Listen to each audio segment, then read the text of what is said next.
Should we start? Yeah, ready to begin. Okay. Thanks everyone for joining. Welcome back to our next virtual primate conversations session. This week we're delighted to be hosting Alex Mielke. Alex finished his PhD in 2018 at the Max Planck Institute for Evolutionary Anthropology in Leipzig on the topic of social complexity and cognition in sooty mangabes and chimpanzees. He then went on to study facial expressions in primates and humans in Portsmouth for his postdoc. He's now a British Academy Newton International Fellow in our very own primate models lab here, studying complexity, cognition, and culture in primate play. This involves studying cognitive mechanisms that enable primates to cooperate and navigate their everyday social encounters, and investigating how the social context influences how individuals decide with whom to cooperate towards a common goal. Today, we're going to be hearing about one part of this work with his talk now on play as a window into primate cognition. Okay, thank you very much, Lucy. Hello, everyone. Thank you for joining us. It's my pleasure to be talking to you today since I just joined the Primate Models for Behavioral Evolution Lab, as Lucy mentioned. And I won't have new results for you because I just started a new project.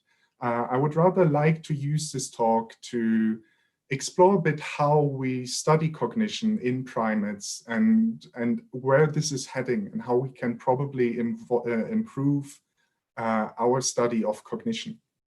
And I'll spend the first half of the talk roughly talking about how I think cognition is measured at the moment and studied and how I think we could improve this. And then I will talk a lot about play and where play comes into the picture here. And you will hopefully learn a lot about the Macarena. So if you don't know what the Macarena is, I would suggest you go on YouTube now, if you're not there already, and check out the Macarena. You will not be disappointed, and it will become important later on. When we talk about cognition, what we usually mean is that we're trying to understand how animals see the world, how they perceive the world, how they store information about the world, and how they make decisions about how to interact with the world, essentially. And we usually have two ways of doing this. We can either use experiments where we somehow put animals into a situation where they have one out of a very small number of choices and where we control some of the context. Or we can observe them either in the wild or in the zoo, and we can try to understand what they're doing by just accumulating a lot of information about them this way. And somehow as a field, we have decided quite early on that this is what we call cognition. So everything that happens in an experimental situation, we can make statements about cognition, while everything that we just observe outside of an experimental situation, we call behavior. And I want to somehow convince you today that this is an odd distinction, given that both of these are essentially decision-making situations. It's just that in one situation, we control what the possible outcomes can be, and in the other one, we don't. But the only thing we're observing here is primates, in this case, animals, making one decision after the other. And we assign a certain meaning to those decisions we observe. And one thing I want to make clear from the very beginning is that I will not criticize people who study cognition in experimental settings. I think within this framework, there's a lot of good work being done, and it tells us a lot about primate cognition. What I'm trying to convince you of is that there is a large aspect of cognition. There's a large part to how individuals interact with the world that is not covered in experiments. And I'm briefly gonna explain why that is and why I think that is. And I think this is mainly because of the way we do experiments, not only with animals, but with human subjects as well. So usually what we do in psychology is we come up with a skill, we're interested in a cognitive skill that we're thinking about a lot, and we try to find an experimental paradigm that has some kind of connection to the skill that we think represents this skill in the individuals that we are studying. And then we watch them make decisions, usually one or the other, and then we assign one of those decisions to mean that the skill is present, and the other decision or non-decision to mean that the skill is absent. And I think the problem with this is that we obviously have only a very small number of experimental paradigms that we can use on animals. Okay, so compared to the problems they have to solve in their everyday life, the number of experiments we can do is relatively limited. And I always find it very convenient that all the big differences between animals and humans happen to be situated in things that we can quite easily study using experimental paradigms. The other problem is that all of the statements that we make are 1-0 statements. A skill is either present or absent. And while we can interpret presence of a skill, absence is almost impossible to interpret, because we don't know where in this triangle the problem is. Did they just make the wrong decision? Did the paradigm not match the skill? We can't be entirely sure. So it's tricky to compare species this way. Also, experiments are usually non-interactional, even though most things that individuals do in a group setting happen in interaction with others.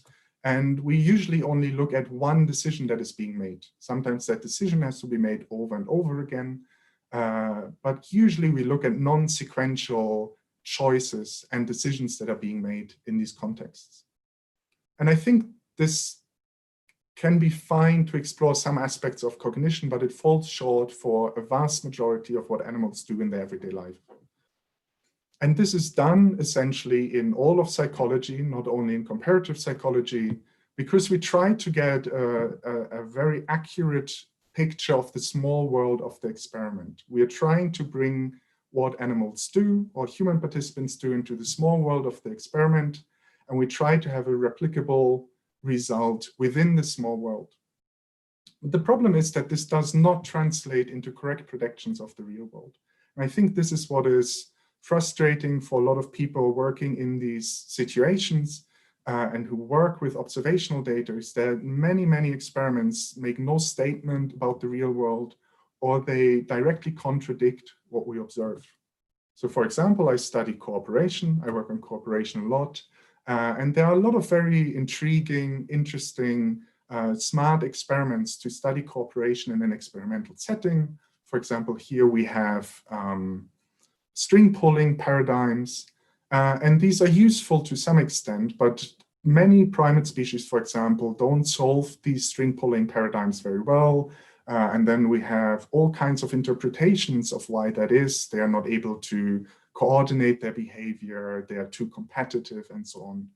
And then you spend time with these animals, and this is simply not what we observe. We observe animals that cooperate on a daily basis when finding food, informing others, grooming others, sharing food, and so on. So there is a mismatch here between what the experiment can tell us and what we observe in real life. And while most experiments are based on something like 30 decisions that we observe in this particular paradigm, for the Thai chimpanzees, for example, we have more than 150,000 grooming bouts in our long-term database. And again, both of these are just decision-making situations. One is a bit more controlled than the other, but with all of these observational data we are collecting, we have so many decisions available that this idea of experimental control just becomes less and less important, okay, because we can control for things in a different way. And there is a mismatch here, and we have to account for this mismatch. So what do we do then? How can we get at all of this cognition that is outside of experiments? How can we study this? And I think one thing would be to move away from this idea that there has to be a direct match between one skill and one decision. Obviously, we observe animals make decisions all day long in the wild, and every decision they make somehow adds evidence for or against certain skills.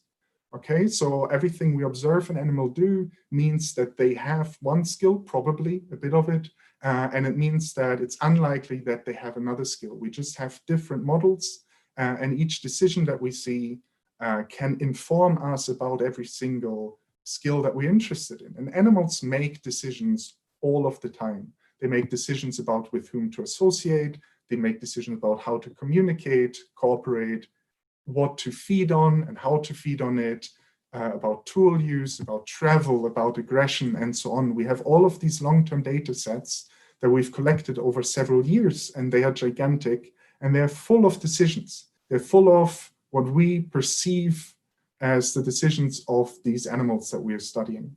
And we have dedicated teams who spend years of their life out there collecting this data.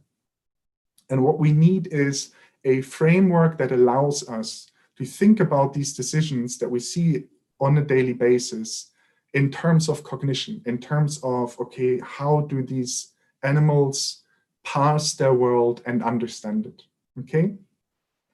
And one good example for this is, and I think one field where this is done very nicely, is for people who study spatial cognition. Simply because you can't study spatial cognition using experiments. It's extremely difficult. So what you do is you come up with underlying models that would explain different skills, different cognitive biases, and so on. And you take large-scale data sets, you put them on top, and then you see how they match. And this way you can differentiate whether a species uses paths or whether they have Euclidean maps, and so on. Okay, and this works pretty nicely, and I think this can be an example for how this is done very nicely using observational data. One thing I think we very often forget when we talk about cognition and the kind of cognition we're interested in when we try to compare other species to humans is that all of cognition is sequential and interactional. Every decision an individual makes is based on other decisions that were made before by this individual or others. So when we think about language and communication, this is obviously sequential. All of the meaning in communication is in the sequence of words and how individuals take turns when they communicate. Mind reading or theory of mind is another field where the idea is that I try to predict how you as an individual are going to act in the future. So I'm looking at your sequences and I try to make sense of them and predict them. But we study it by looking at one decision that one individual makes at one time. So there is, again, a mismatch here on between what we study and what we're trying to understand. And another thing is culture. Most of culture is not material. Most of culture is about how we put words together in a language or the interactions we have with others. How are they structured? What are the rules underlying those interactions? And how are they structured in time? Okay. So we are right now at a point where both with observational data and with experiments, we are studying one-off decisions. And I think we're not getting to what we are actually interested at, all of the actual complexity that underlies decision-making in animals. And this is a bit sad or weird because there are fields that are very interested in these things and that have models that we can rely on. If you study linguistics or you study, to some extent, cognitive science, sequential information is everything. If you study music, for example, how are songs interpreted, how are notes strung together to create a certain percept for the people listening to it, this is all sequential information. And all these fields do is that they look for chain rules of decision-making. Okay, so what is the first word I use? What is the second word? And so on. How do I react to what you have told me recently? Okay, so we have certain rules and we look for them in the decision-making of individuals. And we try to quantify complexity and explore these rules. And I think this is somewhere we could be heading with observational data, because it is something you can do when you have a lot of data available, and it's something that gives you a lot of information about processes and about rules and decisions that are being made. And I'm trying to break this down in an example. Okay, so here we have an example where we have a chimpanzee, and this chimpanzee has to decide between 6 different nut trees to choose which one to go to and where to eat. And every decision this individual makes will impact every other decision it has to make afterwards. So if it chooses to go to this tree, it has certain stone hammers and wooden hammers available to choose from, for example. If it chooses to go to this tree, there will be a different selection of tools available, and so on. So the first decision the individual makes will influence the probability space of decisions for the second round or action. And then once it chooses one hammer, for example, it will have different grips available. And depending on which grip it uses to hold the hammer, it will have to decide how hard to hit the nut. Okay, so we have a cascade of decisions where every single decision is dependent on the last one.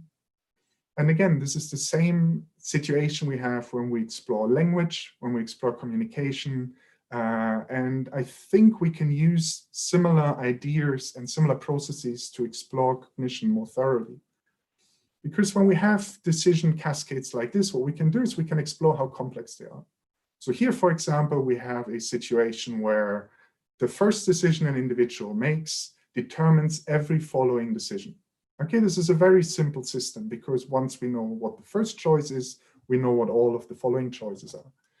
And in terms of complexity, only 6 of 1,300 possible combinations here are actually present.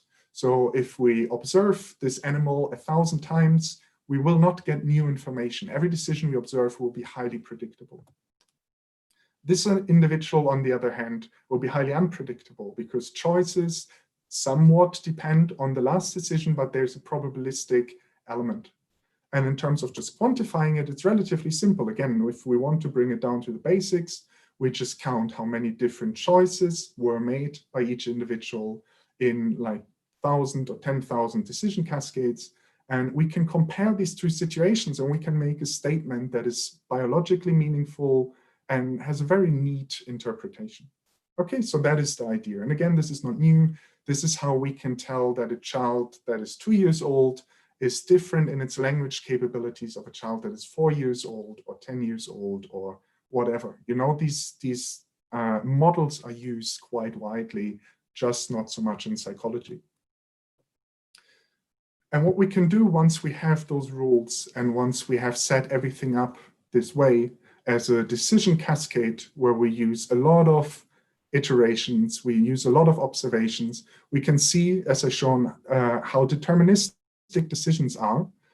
So for a lot of old-fashioned animal behavior, animal cognition people, animals are basically automatons. If you know what you put in the beginning, you get a very good idea and can very neatly predict what the outcome is going to be. Okay, and we can test this. We can just look at 1,000 grooming bouts or 10,000 grooming bouts, and we can see how these decisions play out, how flexible they are. And based on these decision patterns and those rules, we can look at complexity and how it changes. So there's a neat paper by Vittoria Estienne, where they looked at the grips and the way chimpanzees get to underground honeybee nests. And this sometimes involves more than 200 individual decisions that each chimpanzee has to make. And you can plot this and you can explore this in great detail. And then you can see, okay, how does this change developmentally? So does a 3-year-old chimpanzee does this in a similar way to a 10-year-old chimpanzee, and so on. And because we have long-term data sets, we can see within an individual how this plays out. And obviously, we can do this comparatively. We can look at multiple species, see how they groom each other, what choices they make in this whole process, and we can see how this compares in terms of complexity. And this way, we can basically create an understanding of animal cognition that is not reliant on this idea of a cognitive skill. But if we want to bring in cognitive skills, we can, of course, do that. Because we can say, okay, if I observe a certain string of decisions, an individual that has theory of mind and one that does not have theory of mind would behave this way or that way. Okay, this is essentially what experiments are a subset of. It's just that in experiments, we usually just have one decision, but we have a model in mind where we say, okay, this outcome means one thing, this outcome means another thing. One situation where we already look at this quite a lot is if we look at communication and things like intentionality, okay, where we say, okay, I have a sequence of gestures that an individual makes, then the other individual has to do something, and then depending on whether this individual does do it or not, we look at the decision that is being made afterwards by the first individual. So we are looking at interactional and we're looking at sequential decision-making processes. So all of this exists in a way. What I'm proposing is that we use this to explore all kinds of cognition and all kinds of decisions and actions that individuals are involved in. Okay? So the idea is to create action sequences, determine the rules that underlie them, try to establish how much information is necessary to explain those rules, how complex are they really, And then we can create predictions for different cognitive skills and say, okay, this skill will play out this way, and that skill will play out that way. Simple. Okay, so that's the theoretical part. This is the idea. And I will use the rest of the talk to look at play as one highly sequential and interactional context where we could study this quite nicely in chimpanzees, which is what I'm going to be focusing on, but obviously also in other species. And also the play context here is not special in any way. It's just the one I chose, and I think it has some nice properties. And I'm going to move away a bit from the theory, and I'll start showing you more videos. Now, the nice thing about play is that it is highly sequential, and you're going to see a video now, hopefully, of multiple chimpanzees playing, and it's basically just individuals stringing different elements together.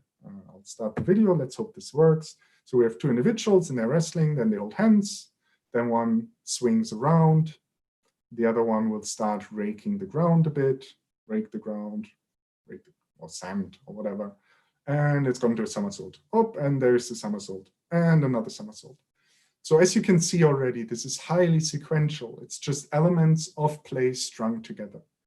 So this is a very nice background or a very nice situation and context, and it's swinging, to explore, and it's breaking the relief, and in the back there's a third individual coming and shakes a tree.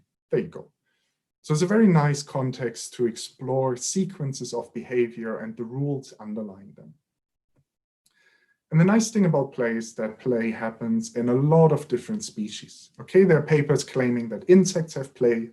Don't know how reliable that is, but definitely some reptiles seem to play. Birds, some species seem to play, probably all mammals play. And most of them do it while they're young, some of them do it throughout their life. It's a very nice context. And the nice thing is that most explanations as to why animals play already require a thinking in terms of sequences. Because the evolution of play, most theories now consider that play evolves so individuals can practice sequences of behavior. So you wrestle with someone because then you can practice new skills, you can put different behaviors together in different ways, and you can learn how to react best to sequences of other individuals. Okay, so that is what play is for. So thinking about sequences here and complexity of sequences is quite straightforward. The other thing is that play is incredibly omnipresent in humans. It's everywhere. Most things we call culture are actually play, be it music, be it dances, be it organized play, board games. We play a lot when we flirt with others.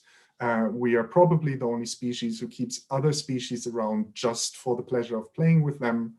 And we have some people that we give insane amounts of money to because they play really, really well, and we like to watch them play with each other. Okay, so play is everywhere, and we know a lot about the properties play has in humans, and we can go about establishing whether those properties are the same in non-human species. And I will explore what some of those properties are using the Macarena. Now, those of you who don't know what the Macarena is, I'll have this video on the whole time, just so you don't forget. The Macarena is supposed to be a dance with a very highly determined set of sequences that are repeated over and over again by a group of people. It's rather silly. It was very popular in the 90s. And it's just one example of human play. And it's a very nice example because we can use it to understand some of the properties of play. So the most basic aspect of play is that it is non-functional. No one's ever found food during the Macarena. No one's ever found a mate during the Macarena, I'm pretty sure.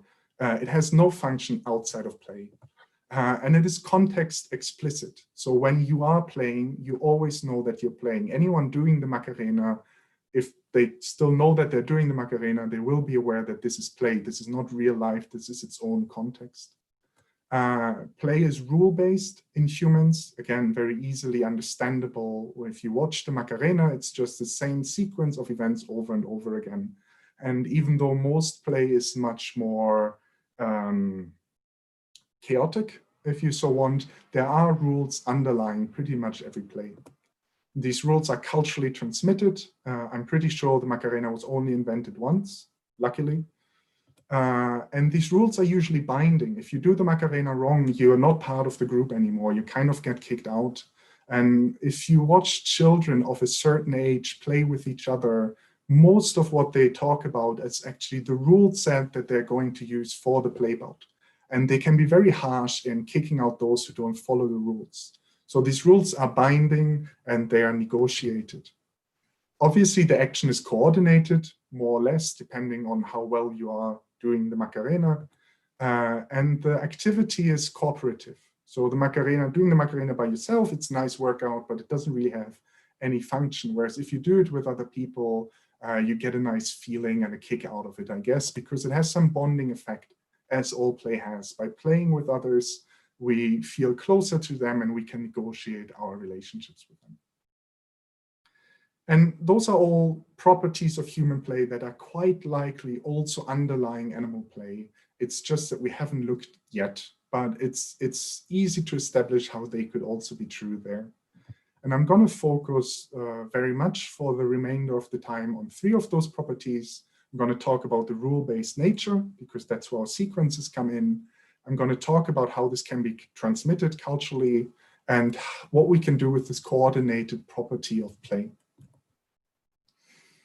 And to get the Macarena out of your head for a bit at least, here's another video of chimpanzees playing. So what you're seeing, hopefully, is a young female who swings around because she spotted a play partner.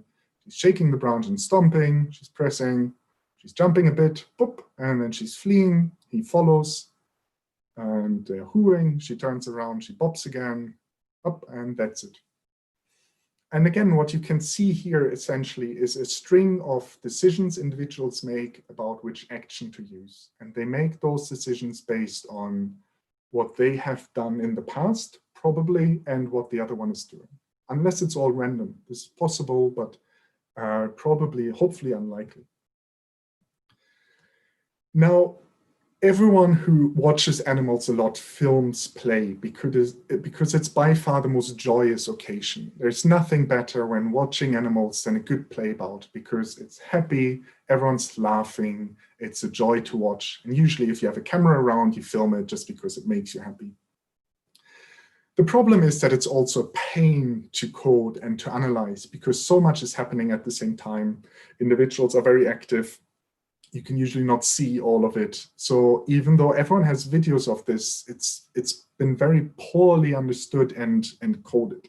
And I think this is going to be the first challenge, is how do we get all of these decisions out of the videos? And I'm not going to go into much detail, but what I have so far is 120 different action elements or play elements that they can combine, and they can be in contact with the other one and so on. And you would go through a video like this and you would basically pass it into the actions each individual is doing.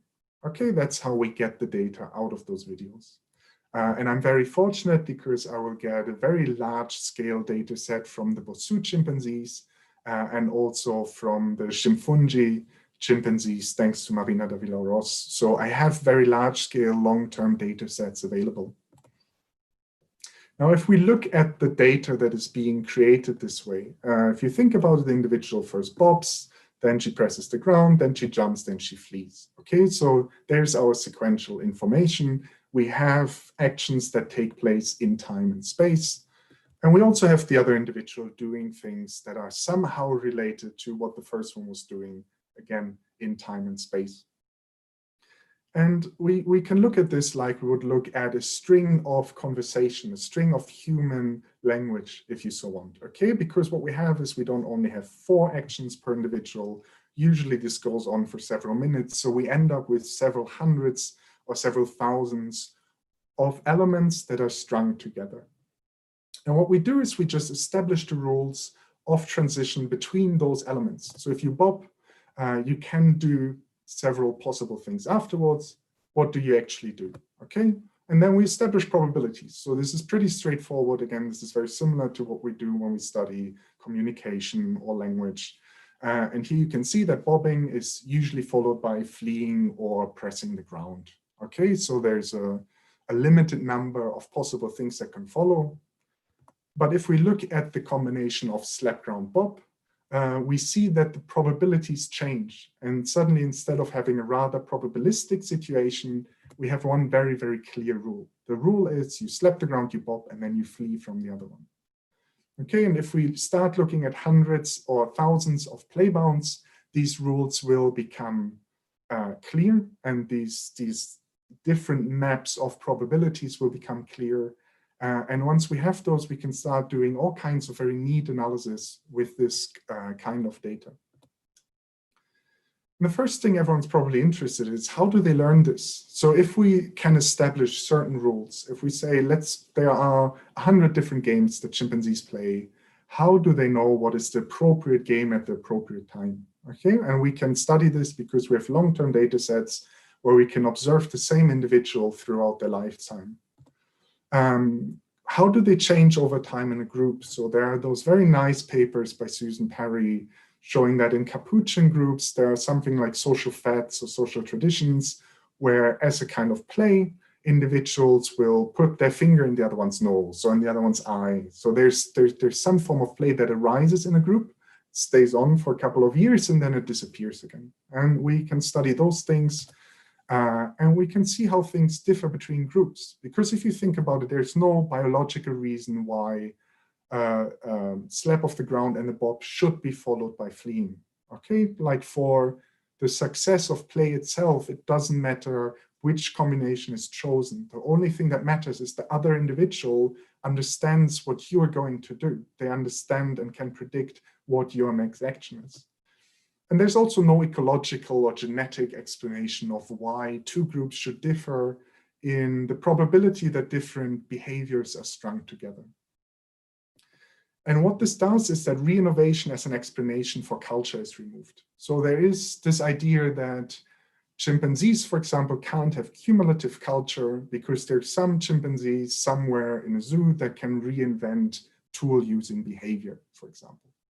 But if you look about, or if you think about the Macarena, here we have this young Antifa warrior who's showing you the Macarena. And if you think about it, none of these movements cannot be reinvented by any individual. Every human who tries can probably redo most of the movements and elements of the Macarena. What's special and what is cumulative and is transmitted is the sequence of events. Okay, so the decision or the transition likelihood between action elements is what is important here. So what we would look for is that in one group, you start by slapping the ground, bobbing, fleeing, and then 20 years later, some of these elements and rules change. Okay, the same way that language isn't used the same way over hundreds of years of time. Things change slightly, probabilities of use change. And we can explore this in these interaction networks. And then we can also compare it to another group, and we can see that instead of having slap, ground, flee, bob, what we have is raise, arm, flee, bob. And there's no biological reason for this usually. There's no good explanation except that this is transmitted over time. And essentially what this would look like is that we take our rule set for one of the groups and we compare it to a different group. And we just establish what the probabilities are. And if those two differ from each other in major ways, it's hard to explain this away as re-innovation. Okay, that's the idea. And the second point I want to make about where play comes in and these sequences come in understanding animal cognition is this idea of coordination and synchrony. So there was this nice paper last year by Adriano Lamera about chimpanzees doing this funky conga dance. And I'm going to show you a video of this. So these are chimpanzees in a zoo in the US, and they kind of came up with this conga play where they basically do a rhythmic behavior. They are highly synchronized and highly coordinated. And it's cooperative because play kind of essentially is. And if we go back to the beginning, this is what we're trying to understand with these string pulling experiments. We're trying to understand the cooperative context and how individuals negotiate this cooperative context. So instead of doing an experiment, what we can do is we can look at thousands of occasions of these rules that we have established. And we can see how coordinated and synchronized they are. We can look at whether swinging the arm here happens after the other one presses the ground, or if individuals, if they've seen this often enough, can already predict what the other one is going to do. And we can establish some form of synchrony, and also what determines how individuals do this. So here's an example again of a mother and her son, and there is their little dance, and it's highly synchronized, and there they move off. Okay, and we see this a lot. If you watch chimpanzees play, a lot of the games are only possible because we have multiple individuals regarding the other one, monitoring what they're doing, and matching their behavior with the appropriate response. And another thing that we observe that will be interesting is rhythmic behavior. Just to throw this out there, they will turn around in a second so you can see it better. So we have here an older brother and his younger brother. And we have a play situation, and he's using his brother as a drum pad. Okay, and this is not voluntary, but it's extremely rhythmic.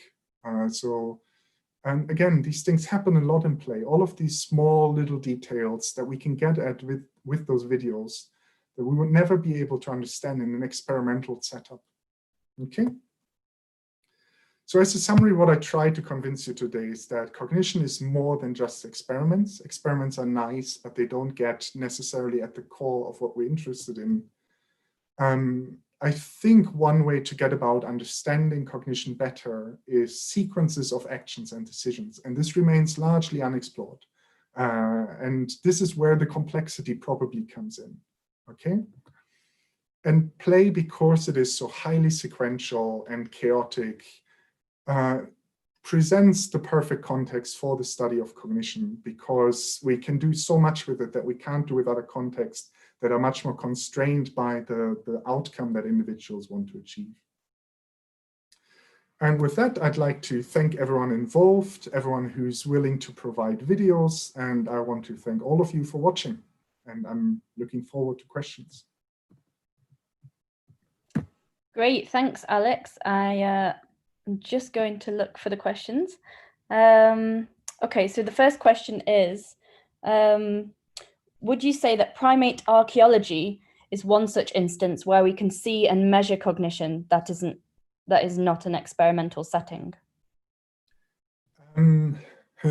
I think what we can get from primate archaeology is sequential behavior as well, because we do the same with normal archaeology, right? We look at a stone tool and we can somehow figure out how this was made. Okay, and we can study the complexity that probably went into making this hand axe compared to this other hand axe. So if you start thinking about this as a sequential process, you can start creating models that would explain how complex it was to just rip off one tool that's left a certain mark compared to one tool that was then prepared and used. So I think actually this might be a good approach for archaeology, primate archaeology, to bring some cognition in there. Great, thank you. The next question is about, I guess, this approach that you talk about. So this person raises Matsuzawa, who says that to understand a cognitive skill, we need to use the kind of four-field approach of lab and wild, both in experimental and observational natural settings. So I guess, what are your thoughts on that, and how do you think that approach works with what you've talked about? Well, I think the difference, what I wanted to focus on was that I think the difference is not really field and wild anymore. Wild and zoo. I think you can do a lot of observational studies in the zoo that have probably similar meaning to what they have in the wild for some aspects. I think these different fields can tell us very different things. I think there are some cognitive skills that are hard to approach in all of those four boxes, essentially. And I think we don't have to. I think what we have to do is we have to move away from this idea that one experiment or one observation can tell us something about cognition. I think what we do is we have models for what cognition looks like in different ways. And every observation, every result is evidence for or against certain skills. Some experiments will give us some understanding of what mind reading looks like. Some observations will give us understanding what mind reading looks like. We just have to stop treating this as a 1-0 thing where it's either present or absent, which is not what it is in the end. We have some evidence for it, some evidence against it, and that's how we treat it. And it could be anything in between as well. Great. I had a question that sort of added on to that. Do you have any particular examples where you think a captive study is really valuable and to kind of understand this cognition? Well, I think it would. So that's another thing maybe to say. Experiments don't always have to just involve one decision. You can design experiments where individuals have to make several decisions in a row, and you study it that way. I think there are a lot of things that you can observe thousands of times in a captive setting that we have problems getting enough data for, especially if you do an undergraduate project or master's project. You'll never get enough data if you focus solely on wild observations for a lot of these questions. And again, I think this is all false distinctions. I think in the end, we have to look at everything we observe as decision-making. We're observing individuals making decisions, and we have to put it in the appropriate context, and we have to map it on the right model for cognition afterwards. I don't think that observations are necessarily better for this than zoo observations or experiments. We just have to be aware of what we're doing and what we can and cannot say. Okay, thank you. The next question is about the conga dancing, which I enjoyed seeing the video of. So this person says the chimps dancing there are presumably adults, and how frequent is the play in the adult chimpanzees in the wild? Hard question, because I think it differs between groups. As far as I understand, it differs definitely between sexes and sex combinations. They play definitely less than infants, but play happens. Play happens in a lot of contexts. Play happens after aggressions as a form of reconciliation. Play happens before they go on border patrols. So they do use it as a bonding behavior, as they would use other behaviors as well, like grooming. It's not as frequent as we see in juveniles, where it's up to 15–20% of the time. But I don't know what the number would be. The next question seems to be in two parts, so I'll just try and link them together. Your models rely on adjacent transition probabilities, but in many human behaviors, most notably maybe language, distant related dependencies are very important, e.g. verb endings much later in sentences are determined by subjects at the start. Will you expand your framework to include hierarchical relationships in play action sequences? So the one example I gave was already kind of a higher order in the sense. So the first transition, just the Markov chain, is element A, and then which element do they do afterwards? Then we already move, okay, we have two elements. How does this change the probabilities of the third element, and so on? So you could probably string this together until you get to a point where it's random, essentially. So you can establish whether the fifth play element was still in any way predicted by the first element or not. And it's one way of looking at planning, for example. If we think about decision-making in a chain, we can, for example, study for tool use or for feeding decisions, whether the first decision the individual makes usually still has any meaning for the last decision. So yeah, that's definitely the idea, to look at this also through time. Do you have any idea of whether you might find that kind of pattern, like how far down that hierarchy it might impact?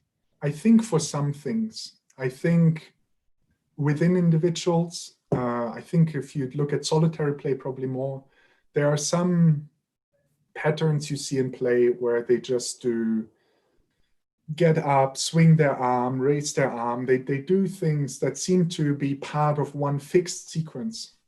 And as humans do when they dance, you have certain sequences that are put together. And if you dance with a partner, the partner knows which one you're going to do. And this is necessary. Otherwise, play would break down at some point if everyone would just randomly put things together, So you would expect that maybe 3, 4 interactions in advance, you kind of know where you're heading with this. Thank you, that's great. And a couple more. The next one says, do you think there might be possible ways to investigate the empathy or emotional states in wild animals while they engage in play or generally in cooperative action? I mean, play kind of has its own emotional state, right? So you have play as kind of a happy state with its own expression, all of those kinds of things. I think what we will be looking at quite explicitly is when play breaks down, because very often play breaks down because one hits the other one too hard, or they don't know what they're doing, or it descends into aggression. And I think those are situations where you can look at this, because you can see, okay, why did it break down? Was it because someone was acting too harshly? How do they restart it? If it breaks down, do they try to console the other one? Do they try to restart play?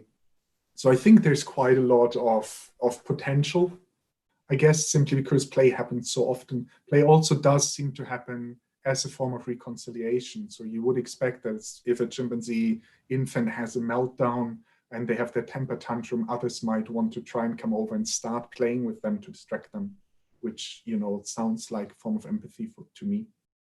Great, thank you for the answer. I missed one higher up, so I'm just going to go back to that one.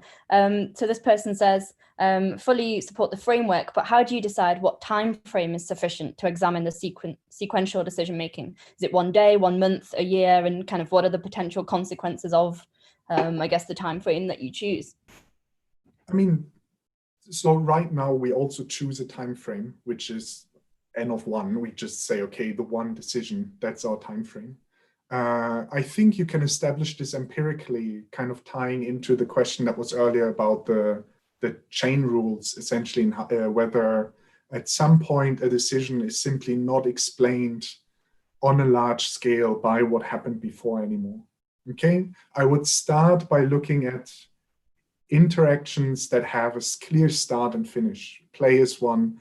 Aggressions are highly sequential. They put different aggression elements together.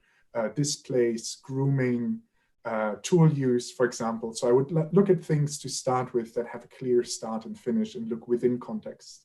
You could probably expand this, but this makes it easier to think about it, I think. Great, thank you. Lots of questions coming in now. So another one is, with the sequences you've discovered, have you discovered any shorthand for instigating play, especially with partners that might play together frequently? So I haven't looked at a lot, like that many videos yet, and we have to still analyze it. I think there are some sequences that usually lead to play. Oh wait, I have one example here, right? Sorry, there's more Macarena. So I'm going to show another video where the instigation doesn't work. So there's an individual coming, he's slapping the ground, he's smiling, okay, and the female is just cracking stones. She ignores him, which is in itself the craziest behavior. Okay, so this individual is playing by cracking stones or rocks on each other. That's cool. The other one in the background is a bit nervous because he wanted to play with her. And then he approaches and he does something which we can't see, but then it works.